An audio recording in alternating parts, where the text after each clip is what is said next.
What's good, guys? I had to make another video. This is a part 3, and this is going to be the last video in the series because first off, I want to say thank you for all the support. I see a lot of people showing me some love.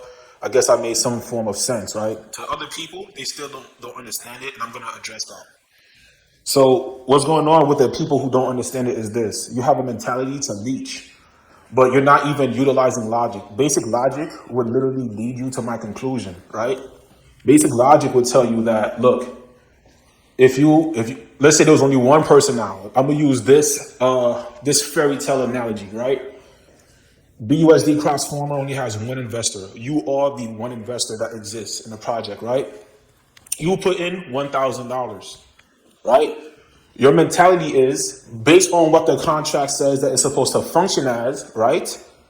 You're supposed to be able to compound up into infinity.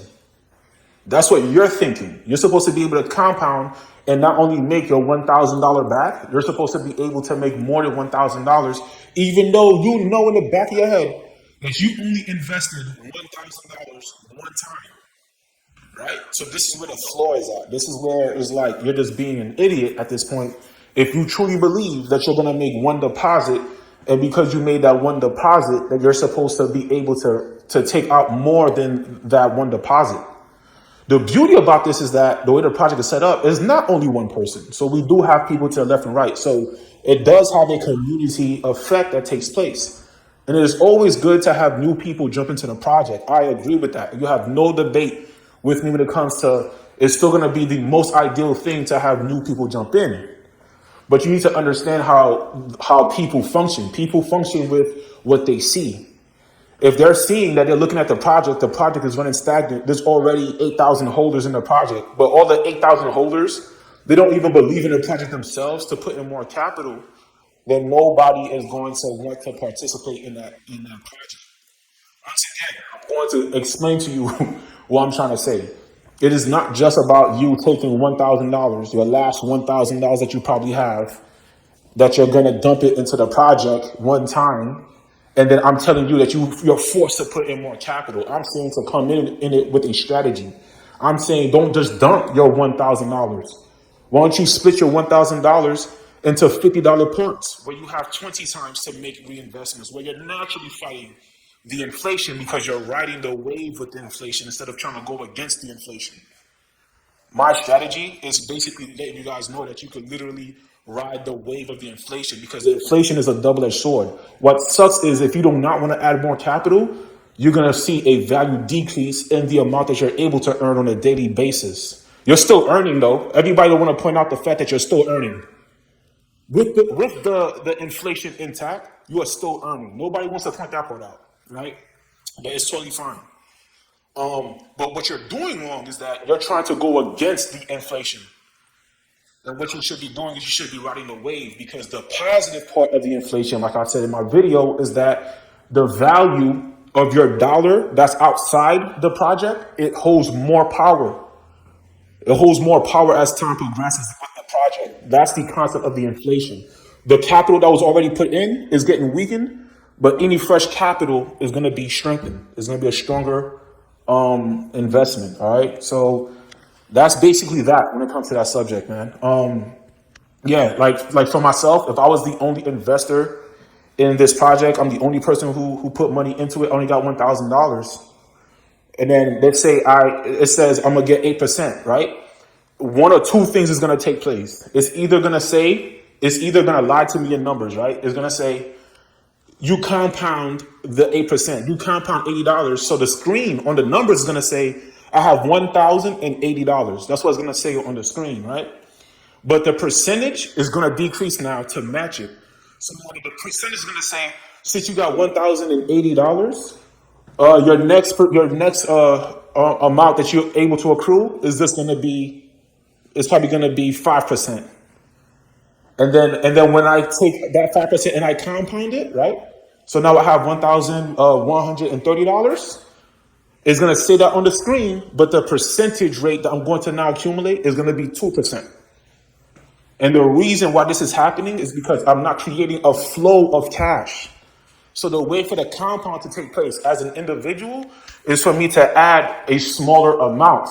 on a daily basis. If I add an amount on a daily basis, then I know that when I hit that compound button, there is still funds that I just put in that's fresh, that's on the back end. So you have to get out of your mind that it's only about the ROI. There's more money to be made with a cash flow. The reason why I bring this up, how do I know this, man? Like, look, I'm not a rookie. Like, I'm a grown man. I have my own business. And thank God that my business is a business that I do automated. For example, you guys are watching this video. I'm going to show you what my business looks like. You guys think I'm just some random dude on the internet talking crap. This is my fleet of vehicles. Let me count how much cars I own. 1, 2, 3, 4, 5, 6, 7, 8, 9, 10, 11, 12, 13, 14, 15. I own 15 vehicles by myself. This business makes me, right now I'm sitting at 61,000 and the year is still like the first quarter of the year, right? Well, technically it's in the second quarter. This month I still got 10K coming in. I understand basic economics. See, everybody is thinking in a very basic way. No, I'm not saying everybody, but the people that don't understand economics, you think basic, right? I used to sell products on Amazon. I used to do Amazon FBA, right? When I did Amazon FBA, all I used to think was, okay, I have to buy products to get the product shipped. And then when the products get shipped, all I have to do is send it to people, right? But what I did not know, here's the things I didn't know until I was actually in the motion of conducting the business. When I had the products come here, I had to package the products myself now. I couldn't use the package that came in from China because the packages that came in from China is just one box. So now I got to take out each individual part, each individual item, and I had to package the item individually to send it to a customer. So now it's like, wait a minute, there's added expenses that I did not calculate before I jumped into the project. I was still profitable. It didn't bother me that I had to spend an extra amount of money that I had calculated, that I had wrote on a notebook. It didn't bother me because I understood in the bigger picture, I was still cash flow positive. All right. So if you want to go and jump into a project that's just going to pay you an infinite amount of money, yo, go invest in Seifu. Go invest in Titano. Go to Spare Finance. Go to one of those projects if you want some magic money printer. This is a project that's based on your activity. What I like about the Cropsfarmer, what I love about projects like Drip, is that it leaves the investment in your hand as the individual. You have to utilize your own imagination to make it work. Other projects has other variables and all of this. We're gonna pay you 2% from the fire pit and all this extra stuff. All that is just it's magical money. Once you understand what I'm telling you, this shit click in your head. That makes sense. Every time I put in an extra amount of income, as long as I'm able to dish out and create a consistent cash flow, the cash flow is still going to increase. It's still going to increase. You know what I'm saying? You're still going to have money. And imagine if everybody did the same thing. You guys are waiting for new people to jump into the project. You're just a leech, bro. Face it. You're a leech. You're not smart. You're not economically savvy. You don't know how to innovate. You don't know how to make a good thing work. Because you're inexperienced. You're a little kid at this point. So let's think like grown men and let's be smart about this. Guys, we're already in the project. We know the project works. It functions very well. The inflation thing, bro, the inflation thing is such a good thing to me that if a miner don't have inflation, I'm not jumping into it. Because I already know if the miner don't have inflation, if I'm not in day zero, that my value, my dollar value is not going to be powerful enough to even compete.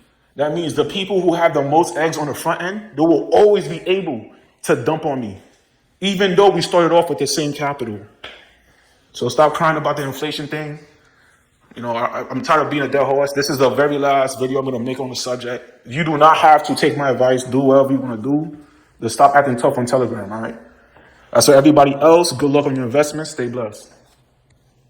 Braço de ferro, tá? Vai quer ver? Agora vai. Aí, vai quebrar meu chifre. Vai.